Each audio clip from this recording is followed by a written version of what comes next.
Assalamualaikum warahmatullahi wabarakatuh. Saya Alma Aisyah Magdis dari Prodi Manajemen Dakwah Fakultas Dakwah dan Komunikasi dengan NIM 12340309090 akan mempresentasikan mata kuliah metodologi studi Islam yang berjudul Islam Liberal pada bab dinamika Islam kontemporer. Baik, di sini terdapat liberalisme. Nah, karena saya membahas tentang Islam liberal, saya akan menjelaskan tentang liberalisme terlebih dahulu. Liberalisme adalah sebuah pandangan filsafat politik dan moral yang didasarkan pada kebebasan, persetujuan dari yang diperintah, dan persamaan di hadapan hukum. Nah, selanjutnya di bawahnya ada Islam liberal. Nah, Islam liberal itu adalah prinsip yang dianut oleh jaringan Islam liberal, yaitu Islam yang yang menekankan kebebasan pribadi dan pembebasan dari struktur sosial politik yang menindas. Di sini, liberal bermakna dari kebebasan atau pembebasan. Nah, bagaimana sih pemikirannya? Pemikirannya adalah Islam yang condong kepada kebebasan atau berpandangan bebas dalam kurung luas dan terbuka, dalam arti Islam yang memberikan kemerdekaan dalam berpikir.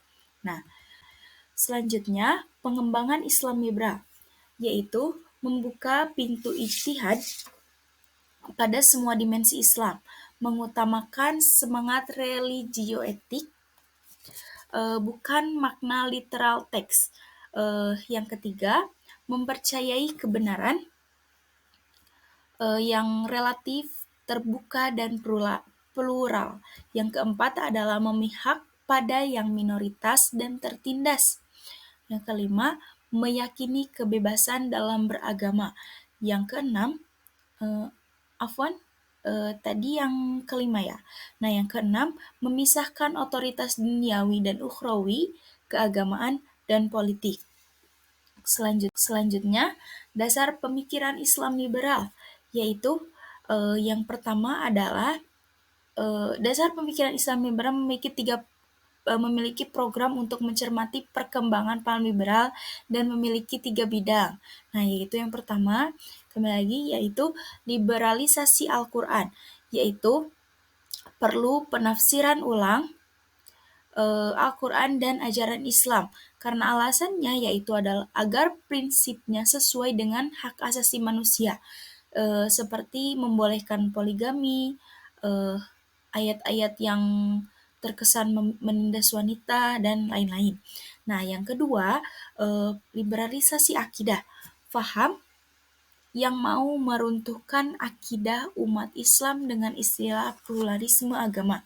Yang ketiga adalah liberalisasi syariah, berbagai hukum-hukum Islam yang sudah tetap jadi dibongkar dan dibuat hukum baru yang dianggap sesuai dengan perkembangan zaman, seperti hukum LGBT, homoseks, hukum murtad, perkawinan antar agama. Nah, itu termasuk liberalisasi syariah.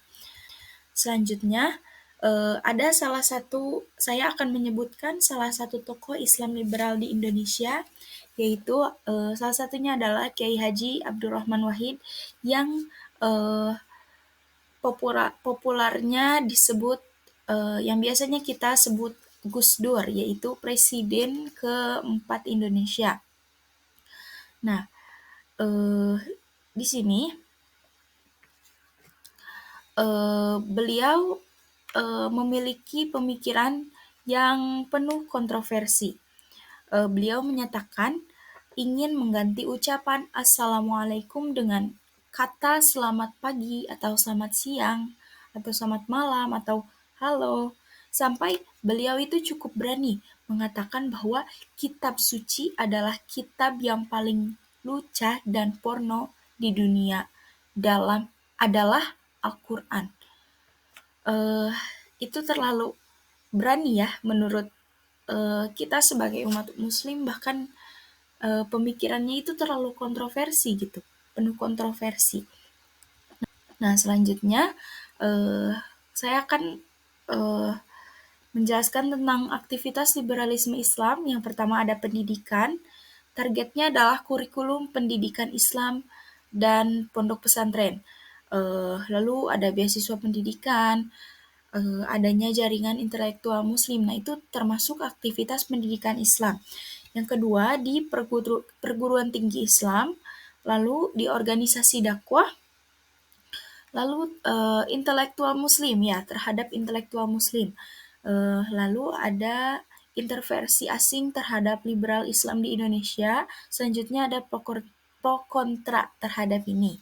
Nah, eh, kita lanjutkan kembali. Kesimpulannya, mereka menolak segala tafsiran yang dianggap lama mengenai agama. Pokoknya, pokok pemikiran mereka itu semua agama itu sama. All scripture are miracles. Kitab suci adalah mukjizat katanya. Tidak ada yang disebut hukum Tuhan. Bahkan mereka membolehkan kawin beda agama. Nah, paparan kajian ini diharapkan agar generasi Islam atau lembaga pendidikan Islam dan ormas untuk lebih peduli terhadap tantangan yang sedang dihadapi saat ini dalam gerakan dakwah Islam di Indonesia. Nah, apa sih dampaknya, negatif atau positif? Nah, ada ya keduanya, ada negatifnya, ada positifnya. Eh, Dampak positifnya yaitu memberikan dan menjadikan umat Islam bersifat dan berpikir kreatif dan dinamis. Adapun dampak negatifnya yaitu menjadikan umat Islam semakin menjauh dari ajaran-ajaran keislaman, padahal Al-Quran atau perintah-perintah tidak bisa diubah dan sudah ditetapkan sejak dahulu. Baik, baik. Itu penjelasan, itu presentasi dari saya. Semoga bermanfaat bagi kami dan semuanya. Terima kasih. Wassalamualaikum warahmatullahi wabarakatuh.